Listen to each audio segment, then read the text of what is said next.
नमस्कार किसान भाइयों, कृषि भाई पर आपका स्वागत है। आज हम बात करेंगे सरसों की फसल में पहली सिंचाई के बाद यूरिया के साथ क्या डालना चाहिए जिससे उत्पादन और तेल की मात्रा दोनों में जबरदस्त बढ़ोतरी हो सके। बहुत सारे किसान केवल यूरिया डालकर छोड़ देते हैं, लेकिन यह एक बहुत बड़ी गलती बन जाती है क्योंकि सरसों को इस समय सिर्फ नाइट्रोजन नहीं बल्कि संतुलित पोषण की जरूरत होती है। किसान भाइयों, सरसों में पहली सिंचाई आमतौर पर 30 से 35 दिनों में की जाती है और यही समय होता है जब पौधा तेजी से बढ़वार करता है और आगे चलकर यही शाखाएं फली और दाने तय करती हैं। अगर इस समय सही पोषण नहीं मिला तो चाहे बाद में कितना भी खाद डाल लें, उत्पादन बढ़ाना मुश्किल हो जाता है। अब सवाल ये है कि यूरिया के साथ क्या डालें। सबसे पहले बात करते हैं सल्फर की। सरसों एक तिलहनी फसल है और इसमें सल्फर की जरूरत बहुत ज्यादा होती है। यूरिया के साथ अगर आप बेनोसाइड सल्फर या जिप्सम का उपयोग करते हैं तो तेल की मात्रा बढ़ोतरी होती है, दाने चमकदार बनते हैं और फली ज्यादा लगती है। जिन खेतों में सल्फर की कमी होती है वहाँ केवल यूरिया डालने से फसल हरी तो दिखती है लेकिन दाने कमजोर रह जाते हैं। किसान भाइयों, इसके साथ साथ जिंक भी बहुत जरूरी होती है। पहली सिंचाई के बाद यूरिया के साथ जिंक सल्फेट डालने से पौधे की बढ़वार तेजी से होती है,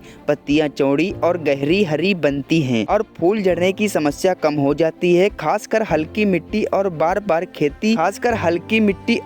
बार खेती वाले खेतों में जिंक की कमी आम बात है, जिसे नजरअंदाज नहीं करना चाहिए। किसान भाइयों, अगर आप चाहते हैं कि हमारी सरसों की फसल मजबूत रहे और ठंड या रोग का असर उस पर ना पड़े तो यूरिया के साथ आप बोरान का भी प्रयोग कर सकते हैं, क्योंकि बोरान भी बहुत फायदेमंद होता है। बोरान की कमी से सरसों में फूल तो आते हैं लेकिन फली नहीं बनती या फली अधूरी रह जाती। सही मात्रा में बोरान देने से सरसों में परागण बेहतर होता है और दाने पूरी तरह भरते हैं। कई किसान भाई पूछते हैं कि क्या डीएपी डाल सकते हैं। अगर आपने बुआई के समय डीएपी कम डाली थी तो पहली सिंचाई के बाद थोड़ी मात्रा में फास्फोरस देना भी फायदेमंद होता है, लेकिन याद रखें कि संतुलन बहुत जरूरी है। केवल नाइट्रोजन बढ़ाने से पौधा लंबा होता है लेकिन उत्पादन नहीं बढ़ेगा। किसान साथियों, अगर आप चाहते हैं कि आपकी सरसों की फसल में भरपूर पैदावार मिले तो पहली सिंचाई के बाद यूरिया के साथ सल्फर, जिंक और जरूरत के अनुसार बोरान जरूर शामिल करें। सही पोषण देंगे तो सरसों खुद बताएगी कि पैदावार कैसी बढ़ती है और आपको उत्पादन में काफी ज्यादा बेहतर लाभ देखने को मिलेगा। किसान भाइयों, अगर आपको यह जानकारी अच्छी लगी है तो इस वीडियो को अपने किसान मित्रों के पास जरूर शेयर करो और वीडियो को लाइक करो। मिलते हैं किसी दूसरी वीडियो में किसी दूसरी जानकारी के साथ, तब तक के लिए राधे राधे।